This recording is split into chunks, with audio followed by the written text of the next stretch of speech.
we journey into the darkest corridors of history, to a time when the most natural human impulse, love, was the most dangerous crime of all. We think of a kiss as a simple act of affection, but imagine a world where it was a death sentence, where lovers were hunted, and where passion was a fire to be extinguished by any means necessary. It is the year 1536. In the faint light of an English dawn, a young woman named Margaret shares a final, fleeting kiss with her beloved, a stonemason named Thomas. It is a tender, desperate gesture, a promise whispered in a world determined to keep them apart. But they're not alone. From the shadows, three pairs of eyes watch, but with cold, righteous fury. These are the officially sanctioned love watchmen, spies paid in silver to report any unauthorized display of affection. Within hours, Margaret and Thomas are not separated by circumstance, but by the executioner's blade, loving without permission. Their story is not a fairy tale gone wrong. It is a chilling testament to a time when love was the ultimate act of rebellion.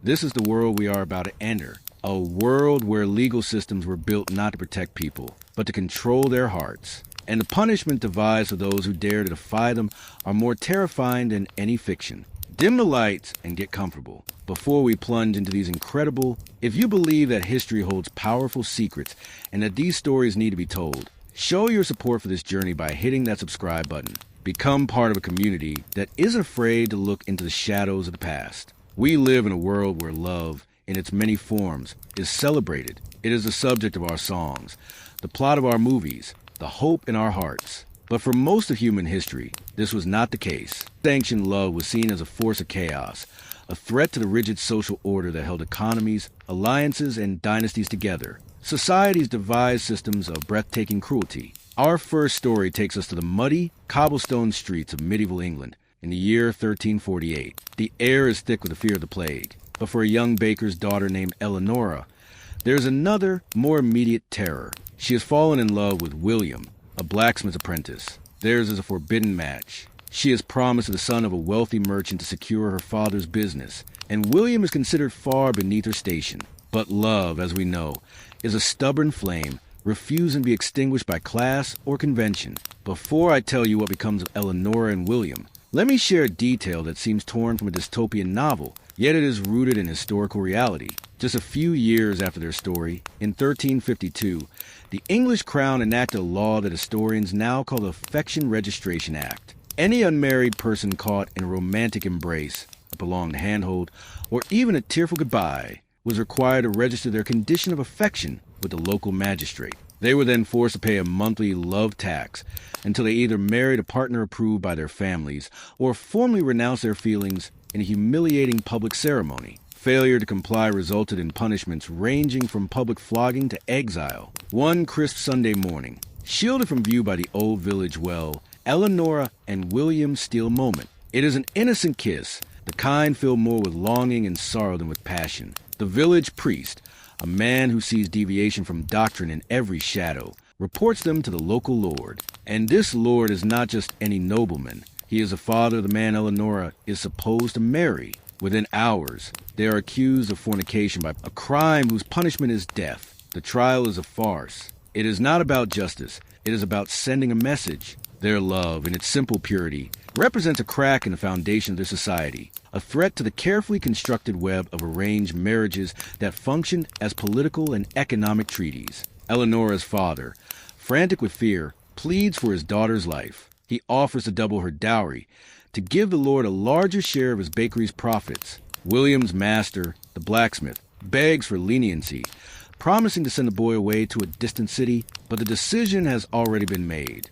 Love, in this instance, must be made an example of. The court records from their final moments are heartbreaking. When asked for her last words, Eleonora does not beg for mercy. She looks not at the judge, but at the crowd of villagers, her friends and neighbors, and says, her voice clear and steady, "If love is a crime, then I die a criminal with no regrets." William, his hands bound behind him, smiles at her, a look of profound peace on his face. He whispers, loud enough for all to hear, "Then we are the happiest criminals in all of England." They were executed on a Tuesday. Eleonora, just 17, was allowed to wear her finest dress, the one she had hoped to wear on her wedding day. Barely 20, held her hand until the very end. The crowd that day did not cheer. They understood they were not witnessing justice, but the crushing of something beautiful by the cold, unfeeling machinery of power. What makes this story even more chilling is that Eleanor and William were not an exception.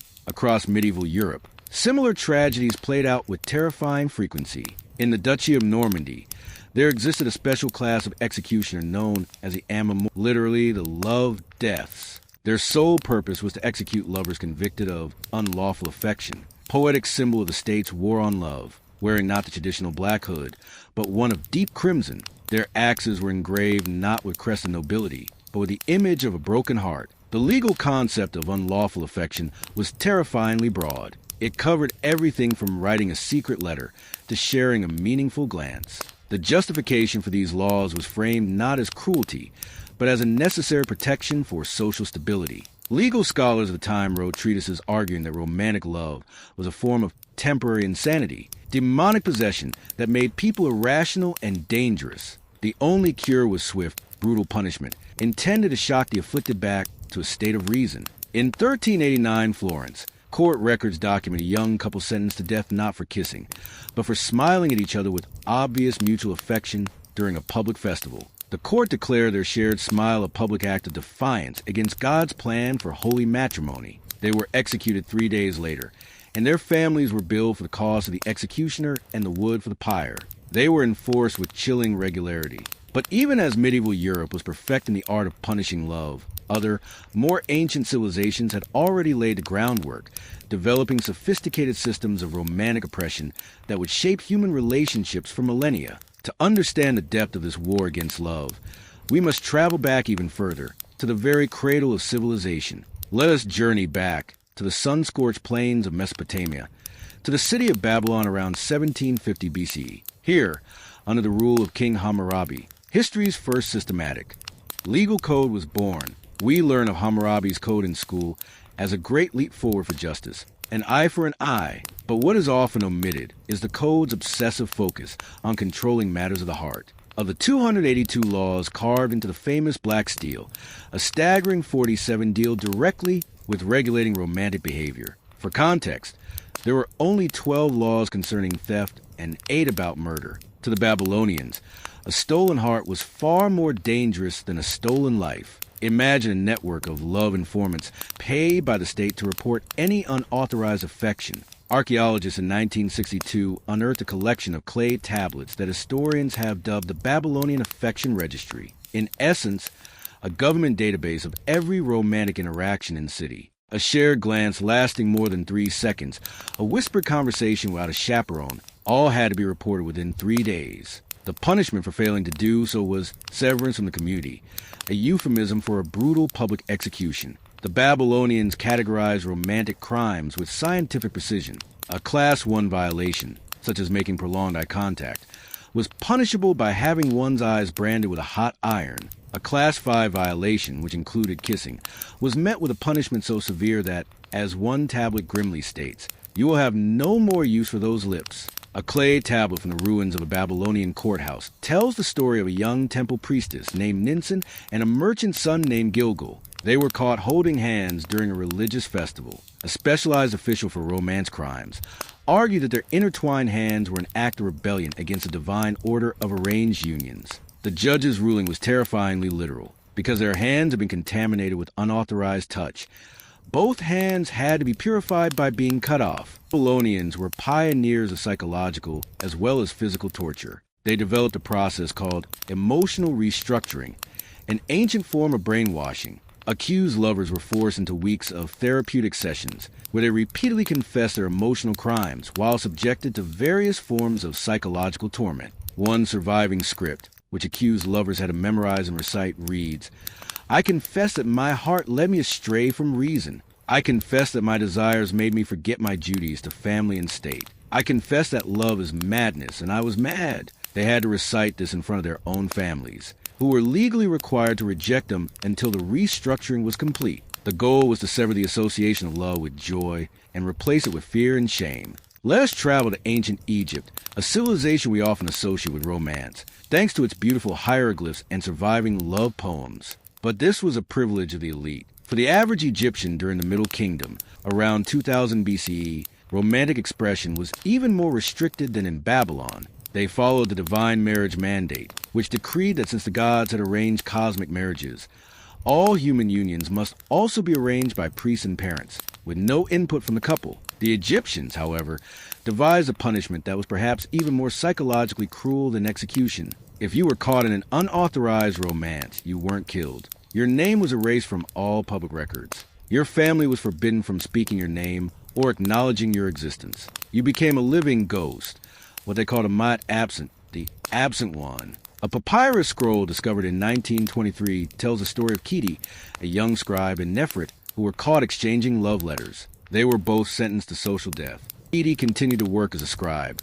but no one was allowed to speak to him or even look at him. Nefret continued to weave, but her textiles were sold without her mark. They lived in the same small town, ghosts in their own lives, until profound isolation drove them both to madness. Records show that some who suffered this fate begged for physical execution, a mercy the state refused. Breathing warning was a far greater deterrent. From Babylon and Egypt, the war on love was inherited and refined by the church in medieval Europe. If the ancients sought to control love for social order, the church sought to demonize it for spiritual control. Passion itself became the devil's playground. We return to the year 1140, to the Abbey of Saint Denis in France. We meet Peter Abelard, the most brilliant philosopher of his age, and Heloise. Their love story is famous, but the reality of their persecution is often glossed over. The church had developed a sophisticated system of spiritual monitoring, a spy network of monks and nuns tasked with watching for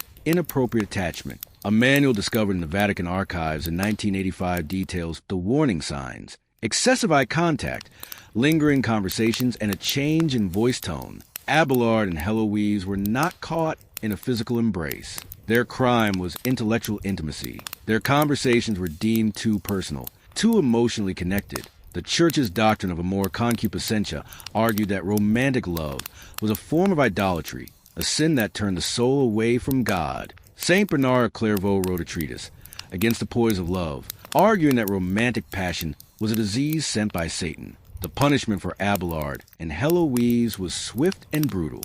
Abelard was castrated into monasteries and compelled to publicly renounce their love in a ceremony of psychological torture, declaring their feelings had been diabolic delusions. Their secret letters, discovered centuries later, reveal the truth. Their love never died. 15 years after their separation, the world calls our love sin, but my heart knows it was the closest I have ever felt to the divine. Their case was not unique. The Inquisitor's Manual for Romantic Crimes, written in 1184, reads like a horror story, providing instructions on torturing suspected lovers. One section recommends a chilling technique: convince each party that the other has already confessed. This technique often produces the most satisfying repentance. The war against love was not confined to the religious sphere. In the royal courts of the Renaissance, love became a political weapon in a deadly game of power. When we think of royal romance, we imagine fairy tales. The reality was closer to a horror story. We arrive in Greenwich Palace in 1533. King Henry VIII's obsession with Anne Boleyn is about to tear a nation apart. But their story began years earlier, with a single unauthorized kiss at a court masque in 1526. That kiss was witnessed by the Spanish ambassador, reported to Rome, and immediately branded an act of high treason against the church. Anne was a lady-in-waiting. Any romantic interaction was a crime. But Anne was brilliant. She used the very laws that forbade their love as a shield, keeping Henry at arm's length for years, driving him mad with desire, and using his obsession to elevate herself from a minor courtier to the future Queen of England. A secret document in the Vatican archives, unearthed in 1995, called the English Problem Report, reveals the scale of the crisis. This was a detailed analysis by the popes, treating Anne Boleyn as a romantic weapon used to destabilize Catholic Europe. It included psychological profiles of both Henry and Anne, analyzing how her emotional manipulation of the king's romantic obsession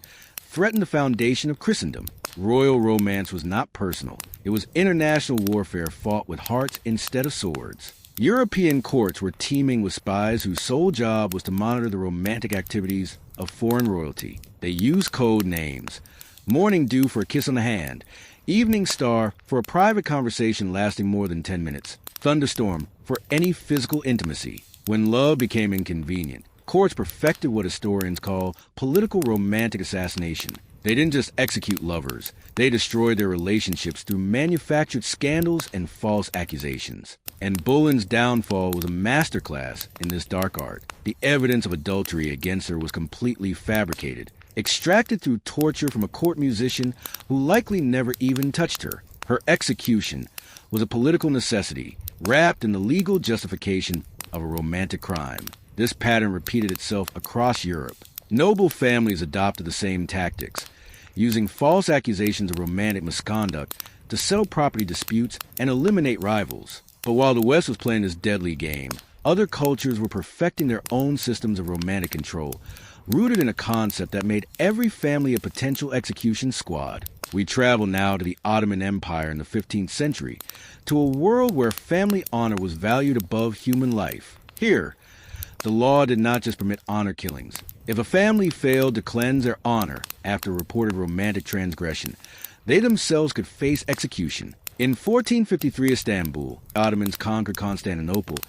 A young woman named Ayşe accepted a cup of water from Mehmet, a soldier who helped her with her bags in the market. This simple act of kindness was witnessed by an honor watcher, an older woman paid to observe interactions between unmarried men and women. The interaction was deemed the beginning of an illicit relationship. The punishment was not carried out by the state, but mandated to be performed by Ayşe's own family. The collective shame doctrine meant that the transgression of one member brought shame upon the entire extended family. Sacrifice one to save the many. Court records from Istanbul between 1453 and 1520 document over 3,000 honor killings. In over 80% of these cases, the crime was something we would consider completely innocent. In 1487, a young widow named Fatma was sentenced to die because she smiled at a baker while buying bread for her children. Her brother-in-law, Hassan, who loved her like a sister and adored her children, was forced by law to kill her.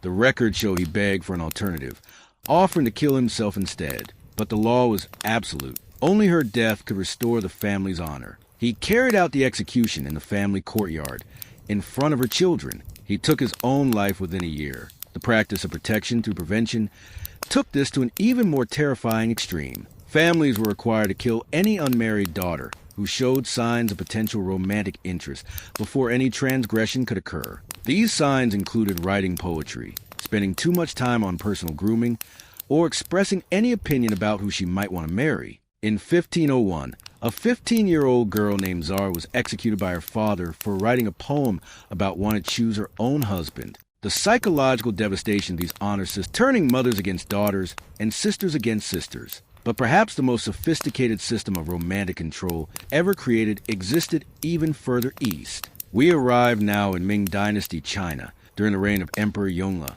in the 15th century. Here, Confucian philosophy was twisted into the deadliest weapon against love in human history, culminating in the Great Romance Purge. The catalyst was a single love letter from a court scribe to a seamstress. He wrote a line that would send shockwaves to the imperial court. "My heart chooses you above all duties to family and state." That personal feeling could supersede social obligation, was treated as high treason. The emperor issued the Edict of Romantic Realignment, which introduced the concept of 5 degrees of romantic contamination. When a couple was found guilty of unauthorized love, the punishment extended to their entire social network. First degree, the lovers themselves executed by slow slicing. Their immediate families exiled. Their teachers stripped of their positions. Their friends fined heavily. Their neighbors forced into public confession sessions. The Chinese developed what they called romantic prevention science. The Imperial Academy created psychological profiles to identify future romantic criminals in childhood. The warning signs: excessive interest in poetry or music, a tendency to gaze at flowers, showing kindness to animals, and demonstrating any form of creativity. They were attempting to engineer human emotion out of the population. A young woman named Qin Shulan was accused of pre-romantic behavior for feeding birds in her garden with excessive gentleness. Emotional examinations, where she was forced to view romantic imagery while her physical responses were measured. The age of her rehabilitation required her to burn her own poetry and kill the bird she had befriended, and became one of the empire's most effective surveillance agents. A gentle soul turned into a hunter of love. This systematic destruction Foreign visitors in the mid-15th century wrote a society of emotionless automatons. A Portuguese trader wrote, "It is as if their souls have been surgically removed, leaving only breathing machines in human form." While China was engineering emotion out of existence, feudal Japan was taking a different path, turning the warrior code of Bushido into a romantic prison. Love was not just forbidden, it was the ultimate dishonor, a stain that could only be cleansed by ritual suicide or seppuku. In 1547, at Himeji Castle, a young samurai named Takashi fell in love with Yuki, a geisha from a rival clan. This was a contamination of his purity of purpose. He was subjected to a love vulnerability trial. His lord captured Yuki and gave Takashi a choice: execute the woman he loved to prove his loyalty, or commit seppuku for dishonoring his code. In a final, cruel twist, Yuki was also given a choice: convince Takashi to kill her to save his honor, or watch him die. In an act of what she saw as ultimate love, Yuki begged Takashi to kill her, and after he died, Yuki was executed anyway for corrupting a warrior's spirit. This culture of death before dishonor romance was pervasive. Some clans held annual purity confirmations, where any samurai who admitted to having experienced romantic feelings was expected to commit suicide on the spot. From the silent stoicism of the samurai, we crossed the ocean to the hysteria-driven witch trials of colonial America. In the paranoid world of the Puritans, love was literally demonized. In Salem in 1692, over 60% of witch trial, accusations began not with curses or spells, but with suspicions of unnatural romantic behavior or carnal bewitchment. A young woman named Mercy Williams was accused of witchcraft. Her crime? Smiling while talking to a young farmer after church. Puritan doctrine taught that godly women were emotionally reserved. Her smile was interpreted as supernatural seduction.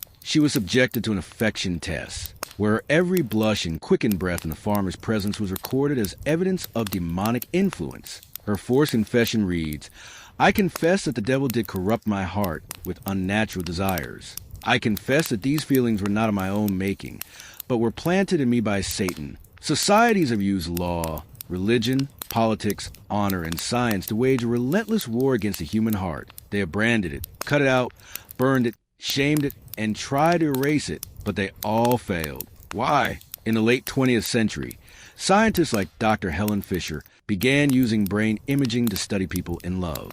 What they found was staggering. The brain in love looks identical to the brain of a cocaine addict. Romantic love is not just an emotion. It is a fundamental neurological drive, as powerful and essential as hunger or thirst. The systems for attachment are hardwired into our biology, evolved over millions of years. To try and eliminate love through punishment is like trying to cure thirst by outlawing water. It is a fight against human nature itself. And that is why, despite millennia of persecution, love has always found a way. The human spirit, it seems, is more resilient than any system designed to break it. Today, the fight continues. In the digital age, ancient honor code have found new weapons in social media and surveillance technology, creating what some call digital honor networks that hunt lovers across the globe. But for every new method of oppression, a new form of resistance is born. Courageous activists, many of them survivors of this violence themselves, are using that same technology